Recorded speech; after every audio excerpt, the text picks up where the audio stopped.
इस लेक्चर में हमने देखना है कि किस तरह से हम प्रॉब्लम सॉल्विंग के लिए एआई एजेंट को एक ऑप्टिमल पाथ बताने के लिए थ्रू ग्राफ्स एक ग्राफ को ट्री में कैसे कन्वर्ट करते हैं, और हमारे पास जो स्टेट स्पेस सर्च है उसकी कितनी एक्टिविटीज होती हैं, और different type of searching methods through graphs and trees हम लोग डिस्कस करेंगे।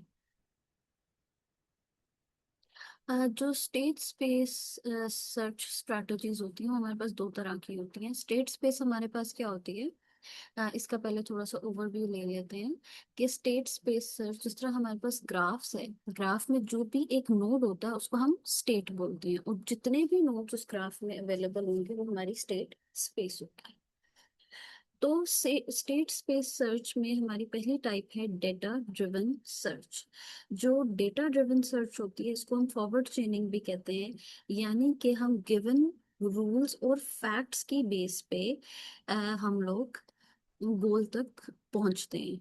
तो ग्राफ अप्रोच में जो हमारे पास रूल्स एंड फैक्ट्स होंगे वो हमारे नोड्स होंगे, और उनके बीच में जो ट्रांजिशन होगी, जो आर्क्स लगती है, वो हमारे पास उसके ऊपर गिवन रूल्स अप्लाई होंगे, और उसको ही यूज करते हुए हम एक स्टेट से दूसरी स्टेट तक, यानी कि from one node to another node जाएंगे।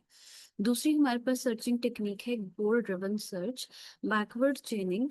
गोल ड्रिवन सर्च में हम क्या करते हैं कि हम हमारे पास गोल गिवन होता है, but we have to prove कि ये जो गोल हमने अचीव किया है, क्या ये गिवन रूल्स के हिसाब से अचीव किया है। तो इसमें हमारी बैकवर्ड सर्च होती है from goal to the initial state. अब अगर इस ग्राफ को हम देखें तो हमारे पास यहाँ पे ए बी सी डी ये हमारी स्टेट्स हैं, और ए से बीच के दरमियान ये जो कनेक्शन है ये हमारी ट्रांजिशन है from state A to B. अब ये जो इस ग्राफ के ऊपर वैल्यूज नजर आ रही हैं, जो इन आर्क्स के ऊपर, ये हमें कॉस्ट बता रही हैं कि ए से बी पे जाने की कॉस्ट हमारी कितनी होगी, बी से डी पर मूव करने की कॉस्ट कितनी होगी। ये नंबर रिप्रेजेंट कर रहे हैं। अगर हम ए से सी पे मूव करेंगे तो हमारी कॉस्ट 5 आएगी, और अगर हम ए से बी पे मूव करेंगे तो कॉस्ट 8 होगी। तो सर्चिंग मेथोडोलॉजी में हमने डिफरेंट सर्चिंग स्ट्रैटेजीज को यूज करके एक ऑप्टिमल पाथ फाइंड आउट करना है कि जिसमें एंड कॉस्ट सबसे कम हो।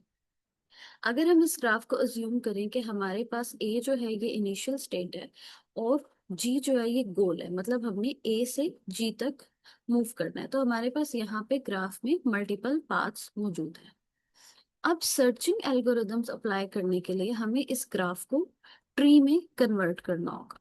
तो ग्राफ को हम ट्री में कैसे कन्वर्ट करते हैं, हम लोग ए को एज रूट नोड ले लेंगे जो कि हमारा इनिशियल नोड है। उसके बाद ए से जो कनेक्टेड है वो है सी एंड बी। तो बी और सी को हम ए का चाइल्ड कंसिडर कर लेंगे, जैसे कि यहाँ पर हमने ये किया बी एंड सी।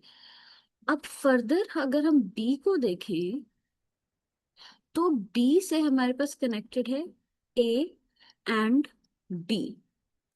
अब क्योंकि ए से अभी हम बी तक आए हैं, तो इट मीन्स कि बी से हम इमिजिएटली ए तक नहीं जा सकते, क्योंकि कोई भी नोड होगा उसका जो चाइल्ड है वो उसका इमीडिएट पेरेंट नहीं हो सकता। क्योंकि अगर हम ए को दोबारा बी का चाइल्ड बना लेंगे तो देन हम ए से दोबारा बी तक पहुंचेंगे, एंड देन बी से दोबारा ए तक पहुंचेंगे, तो ये हमारे पास एक इनफाइनाइट ट्री बन जाएगा। क्योंकि हमने इनफाइनाइट ट्री नहीं बनाना होता, तो ग्राफ से जब हम ट्री में कन्वर्ट करते हैं तो हम ये रूल यूज करते हैं कि अगर कोई भी एक नोड है तो उसका जो पेरेंट है, बिल्कुल इमीडिएट पेरेंट है, वो उसका चाइल्ड नहीं हो सकता। तो बी से हम डी पर आ जाएंगे। इसी तरह जो सी है वो भी ए और डी से कनेक्टेड है, तो ए क्योंकि सी का इमीडिएट पेरेंट है तो हम उसको उसका चाइल्ड नहीं बनाएंगे, हम डी को जो है वो सी का चाइल्ड बना लेंगे। सिमिलरली जब हम डी से फर्दर आएंगे तो डी कनेक्टेड है B C E F and G से। अब अगर हम ये लेफ्ट वाले ट्री की बात करें तो लेफ्ट वाली साइड पे जो डी का इमीडिएट पेरेंट है वो है बी। तो यहाँ पर डी के चाइल्ड में बी नहीं होगा, सी ई एफ जी होंगे। और अगर राइट वाली साइड पे देखें तो यहाँ पर जो डी का इमीडिएट पेरेंट है वो है सी। तो इधर भी हम सी को डी का चाइल्ड नहीं बनाएंगे, हम लोग सी को डी का चाइल्ड नहीं बनाएंगे, बट बी यहाँ पर डी का चाइल्ड बनेगा। क्यों? क्योंकि इस वाली साइड पे जो सी बी है वो डी का इमीडिएट पेरेंट नहीं है।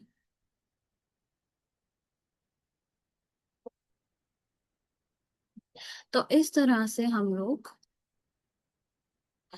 ग्राफ्स को ट्रीज में कन्वर्ट करते हैं ताकि हम फर्दर सर्चिंग एल्गोरिदम्स अप्लाई कर सकें।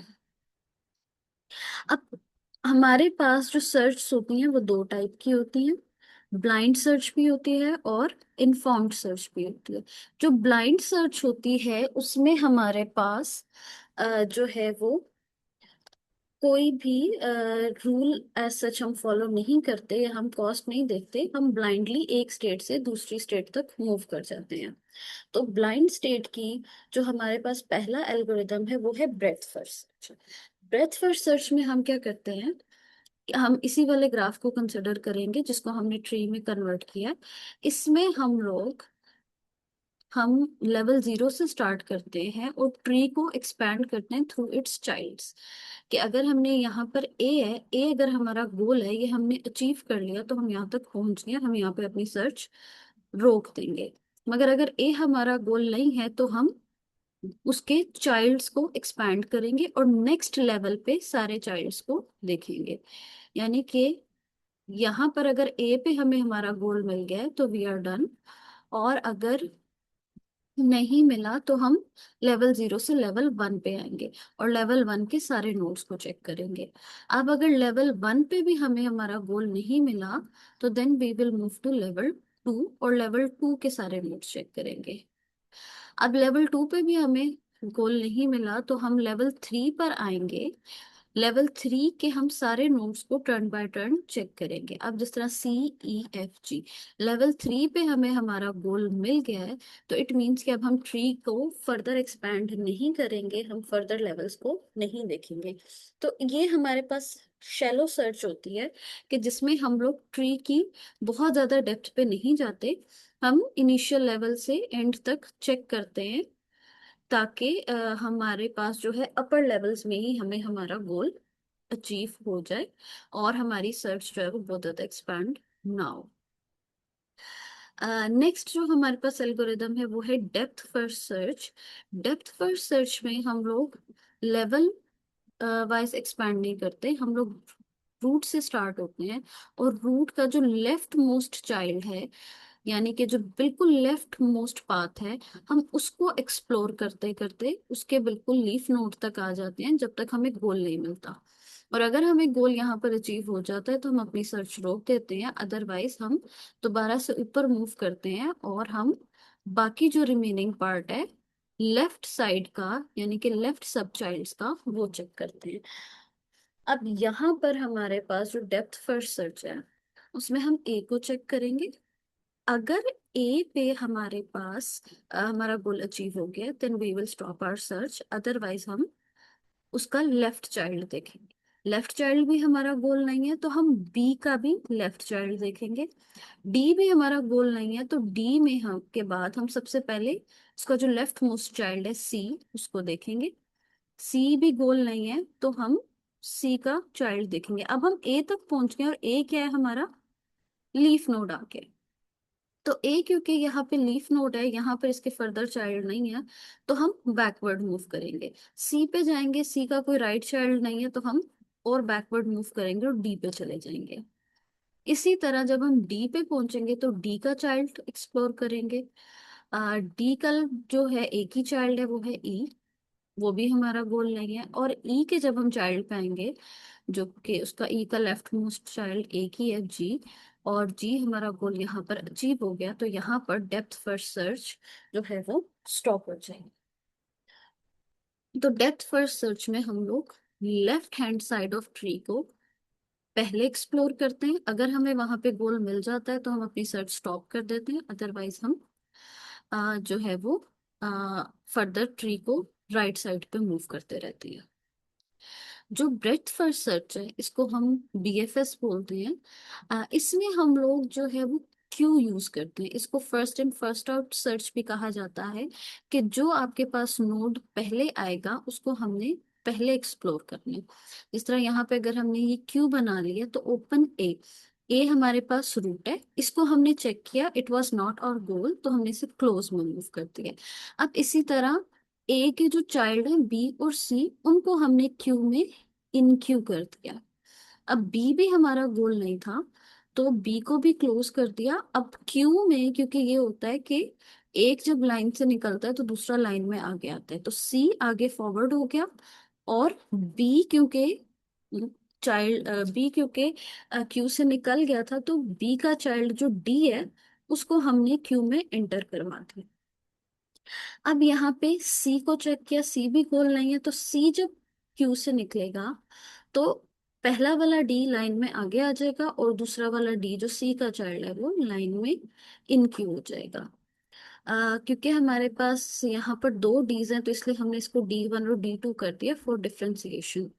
इसी तरह हम D1 को जब डी क्यू करेंगे, क्यू में से निकालेंगे, तो डी के सारे चाइल्ड सी, ई, एफ, जी ये हमारे पास क्यू में आ जाएंगे, और इसी तरह करते करते हम गोल को अचीव कर लेंगे। और हमारे पास जो डीएफएस है, डेप्थ फर्स्ट सर्च, ये लीफो है, यानी कि लास्ट इन फर्स्ट आउट, इसमें हम स्टैक यूज करते हैं, कि आपके पास अगर जो पहले ऐड हुआ है आपके पास नोड, वो आपके पास सबसे एंड पे हम उसको एग्जिट कर पाएंगे। अब इसी तरह इधर हमने ए एंटर किया, ए ओपन किया, ए गोल नहीं था, ए को क्लोज कर दिया, अब उसके टॉप पे सी और बी आ जाएंगे। अब बी हमने चेक किया, बी भी हमारा गोल नहीं था, तो बी को लाइन से एक्सक्लूड कर दिया। अब यहाँ पे क्योंकि डी जो है वो बी का चाइल्ड है, और ये स्टैक हम यहाँ पर यूज कर रहे हैं, तो जो लास्ट में आता है वो स्टैक में हमेशा सबसे ऊपर ऐड होता है, तो यहाँ पर डी को हम सी से पहले ऐड करेंगे, और सी की टॉप पे ऐड करेंगे, और डी को हम पहले एक्सप्लोर करेंगे, सी को नहीं करेंगे। इसी तरह जब हमने डी को एक्सप्लोर किया तो डी का जो चाइल्ड है सी, और उसके जो ई, एफ, जी, इसके जो ये चारों चाइल्ड्स हैं ये स्टैक में टॉप पर आ गए हैं। तो इस तरह से हम डेप्थ फर्स्ट सर्च एग्जीक्यूट करते हैं। अब जो ब्रेथ फर्स्ट सर्च है इसमें हमारे पास सोल्यूशन तो हमें मिल जाता है अपर लेवल्स में, मगर हमारे पास स्पेस की प्रॉब्लम होती है कि हमें एक लेवल के सारे नोड्स उसी टाइम पे एक्सपैंड करने पड़ते हैं। और जो डेप्थ फर्स्ट सर्च है इसमें हमारी स्पेस इतनी यूटिलाइज नहीं होती, मगर अगर आपके पास कोई बीच में इस तरह की रूट आ गई या इस तरह का पाथ आ गया, या हमारी जो लेफ्ट मोस्ट ब्रांच है वो इनफाइनाइट है, तो आपकी सर्च जो है वो इनफाइनाइट चलती रहेगी और हमें सोल्यूशन नहीं मिलेगा। इसीलिए डेप्थ फर्स्ट सर्च और ब्रेथ फर्स्ट सर्च का हमारे पास जो है एक कॉम्बिनेशन है जिसे हम आइट्रेटिव डीपनिंग सर्च कहते हैं। और ये जो सर्च है ये हमारे पास डीएफएस और बीएफएस दोनों का कॉम्बिनेशन है। अब इसमें हम लोग ब्रेथ फर्स्ट सर्च की तरह लेवल्स भी चेक करते हैं, और हम जब एक लेवल पे पहुंचते हैं तो उस लेवल के सारे चाइल्ड्स को डीएफएस की तरह लेफ्ट मोस्ट चाइल्ड को सर्च करते हैं। हम इसी ट्री से स्टार्ट करते हैं। अब यहाँ पर हमारे पास क्या है, लेवल जीरो, लेवल जीरो पे हमारे पास जो नोड है वो ए है। तो आइटरेटिव डेप्थ फर्स्ट सर्च में हम नोड ए पर पहुंचे, हमने उसे रीड किया, ठीक है, ये हमारा गोल नहीं था। तो देन हम लोग किस पे पहुंच गए, लेवल टू पर। अब लेवल टू पे जब हम पहुंच रहे हैं तो हम डीएफएस की तरह इसका पहले लेफ्ट चाइल्ड देखेंगे जो कि है बी। अगर ये हमारा गोल है तो हम स्टॉप कर देंगे सर्च, मगर क्योंकि ये हमारा गोल नहीं है तो अब हम इसका राइट चाइल्ड देखेंगे जो कि सी है। सी भी हमारा गोल नहीं है, तो यहाँ पर हम लोग जो है वो इसको लेवल वन तक हमने इसको पूरा एक्सप्लोर कर लिया, तो अब हम लेवल टू पे जाएंगे। इसी तरह लेवल टू पे हमने उसका जो है लेफ्ट मोस्ट चाइल्ड चेक करना है, जिस तरह हम डीएफएस पे करते हैं। इसमें हम ए से बी पर आएंगे और बी का left most child D explore करेंगे। डी भी हमारे पास गोल नहीं है, देन हम ई को एक्सप्लोर करेंगे। और ये भी हमारे पास गोल नहीं है, तो हमने जो ए है उसके लेफ्ट चाइल्ड की ब्रांच जो लेवल 2 तक हमने एक्सपेंड की है उसको रीड कर लिया। तो अब हम इसकी राइट साइड पे जाएंगे। इसी तरह राइट चाइल्ड जो इसका सी है, और सी की लेफ्ट मोस्ट जो चाइल्ड है वो एफ है, एफ को एक्सप्लोर करेंगे। एफ भी गोल नहीं है, मगर इसका जो राइट चाइल्ड है जी, ये हमारा गोल है। तो यहाँ तक हमारा जो है वो हमारी सर्च यहाँ पर स्टॉप हो जाएगी। अब इसमें हमने जो है वो हमारी सर्च स्टॉप हो जाएगी और हमें फर्दर लेवल 3 तक जाने की जरूरत नहीं है। तो इसमें हमने बीएफएस की तरह लेवल वाइज ट्री को एक्सपैंड भी किया, मगर हर उस लेवल पे जहां तक एक्सपैंडेड था उधर तक हमने डीएफएस लगाया है। तो इसीलिए आइटरेटिव डीपनिंग सर्च जो है वो कॉम्बिनेशन है बीएफएस और डीएफएस का। अब जो भी हमने सर्चिंग टेक्निक अप्लाई करनी होती है, इसमें डायरेक्शन ऑफ सर्च बहुत ज्यादा मैटर करती है। जिस तरह हमने अभी देखा था कि हमारे पास forward chaining and backward chaining दोनों होती है। फॉरवर्ड चेनिंग में क्या है कि हम ट्री के स्टार्ट से शुरू होते हैं और हम एंड तक जाते हैं, गोल तक जाते हैं। और बैकवर्ड में क्या है कि हम गोल से स्टार्ट होके स्टार्टिंग तक जाते हैं। तो ये जो सर्चिंग मेथड हम चूज करते हैं, ये डिपेंड करता है हमारी डायरेक्शन ऑफ सर्च पे और हमारी ट्री के ब्रांचिंग फैक्टर पे। अब अगर हम इस ट्री को देखें तो यहाँ पर जो एक नोड है उसके फर्दर 3 चाइल्ड्स हैं, फिर हर उस चाइल्ड के फर्दर 3 चाइल्ड्स हैं, तो इसका ब्रांचिंग फैक्टर हमारे पास है 3। तो अगर हम यहाँ से फ्रेड से मी तक आएंगे तो हमें कितने नोड्स देखने पड़ेंगे? ये ब्लू नोड से अगर हम स्टार्ट हो तो इसके कितने चाइल्ड हैं? 1, 2 एंड 3। अब इस तीन के भी, ये जो पहला नोड है इन तीनों में से, इसके भी 1, 2 एंड 3 चाइल्ड हैं। दूसरे के भी 3 चाइल्ड हैं और इसी तरह तीसरे के भी 3 चाइल्ड हैं। तो अगर मैं यहाँ पे फॉरवर्ड चेनिंग यूज करूंगी डेटा ड्रिवन, तो यहाँ पर मुझे 12 नोड्स को देखना पड़ेगा, तब जाके मैं अपना गोल अचीव करूंगी। मगर अगर यहाँ पे मैं बॉटम अप अप्रोच यानी कि गोल ड्रिवन अप्रोच यूज करूंगी, तो हम देखते हैं कि हर जो चाइल्ड है उसके 2 पेरेंट्स हैं। तो बॉटम से अब हमारा ब्रांचिंग फैक्टर क्या है? 2 है। तो अगर मैं मी से स्टार्ट करूंगी तो मुझे 1, 2 एंड फर्दर 3, 4, हम मुझे तकरीबन 4 to 6 नोड्स चेक करना पड़ेंगे। तो गोल ड्रिवन में इस केस में मेरे पास जो है मुझे सोल्यूशन जल्दी मिल जाएगा और मेरी सर्चिंग जो है वो कम हो जाएगी। तो मुझे इस ट्री में from starting to node Fred to me, अगर मैं टॉप डाउन यूज करूं फॉरवर्ड चेनिंग या फॉरवर्ड सर्च, तो उसमें मुझे 12 नोड्स देखना पड़ेंगे क्योंकि इसका ब्रांचिंग फैक्टर 3 है।